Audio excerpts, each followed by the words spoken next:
உள்ளத்தை என்னுள்ளே படைத்தருளும். உம் மீட்பின் மகிழ்ச்சியை மீண்டும் எனக்கு அளித்தருளும். தூய மத்தேயு 7ஆம் அதிகாரம் திருவசனம் 7 தொடக்கம் 12 முடிய. அக்காலத்தில் இயேசு தம் சீடர்களை நோக்கி கூறியது: கேளுங்கள், உங்களுக்கு கொடுக்கப்படும். தேடுங்கள், நீங்கள் கண்டடைவீர்கள். தட்டுங்கள், உங்களுக்கு திறக்கப்படும். ஏனெனில் கேட்போர் எல்லோரும் பெற்றுக்கொள்கின்றனர். தேடுவோர் கண்டடைகின்றனர். தட்டுவோருக்கு திறக்கப்படும். உங்களுள் எவராவது ஒருவர் அப்பத்தை கேட்கும் தம் பிள்ளைக்கு கல்லை கொடுப்பாரா? அல்லது பிள்ளை மீன் கேட்டால் பாம்பை கொடுப்பாரா?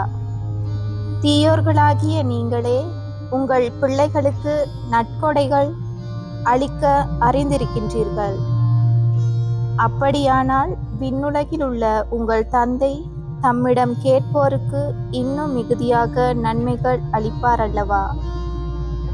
ஆகையால் பிறர் உங்களுக்கு செய்ய வேண்டுமென விரும்புகின்றவற்றை எல்லாம் நீங்களும் அவர்களுக்கு செய்யுங்கள்.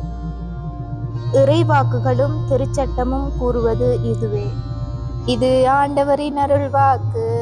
கிறிஸ்துவே உமக்கு புகழ்.